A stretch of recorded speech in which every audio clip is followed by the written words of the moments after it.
যুক্তরাষ্ট্রের president Donald Trump Ukraine যুদ্ধ নিয়ে রাশিয়ার প্রেসিডেন্ট ভ্লাদিমির পুতিনের ওপর অসন্তোষ প্রকাশ করেছেন। হোয়াইট হাউসে মন্ত্রিসভার এক বৈঠকে ট্রাম্প বলেন, পুতিনের মিথ্যা আচরণের কারণে দুই পক্ষেই প্রাণহানি বাড়ছে। তিনি বলেন, পুতিন আমাদের ভালো ব্যবহার দেখান, কিন্তু তার শেষ পর্যন্ত অর্থহীন হয়। তিনি রাশিয়ান সৈন্য আর ইউক্রেনীয়দের হত্যা করছেন। এ সময় তিনি রাশিয়ার ওপর নতুন নিষেধাজ্ঞা ইঙ্গিত দেন, যদিও বিস্তারিত কিছু জানাননি। তবে বলেন, আমি আপনাদের এখন বলবো না, একটু চমক থাক না। অন্যদিকে ফ্রান্সের প্রেসিডেন্ট ইমানুয়েল ম্যাক্রো ব্রিটিশ পার্লামেন্টে ভাষণ দিয়ে ইউক্রেনের প্রতি ইউরোপের সমর্থন পুনর্ব্যক্ত করেন। তিনি জানান, ফ্রান্স ও যুক্তরাজ্য যুদ্ধবিরতি এবং টেকসই শান্তির লক্ষ্যে কাজ চালিয়ে যায়।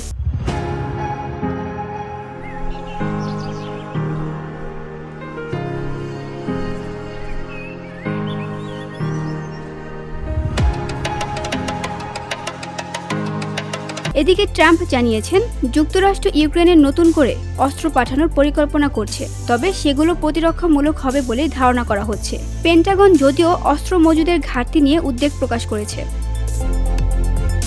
ট্রাম্প যদিও ইউক্রেন যুদ্ধ দ্রুত বন্ধের প্রতিশ্রুতি দিয়ে প্রচারণা শুরু করেছিলেন, বাস্তবে উল্লেখযোগ্য কোনো অগ্রগতি এখনো দেখা যায়নি। মাঠ পর্যায়ে যুদ্ধ চলছেই।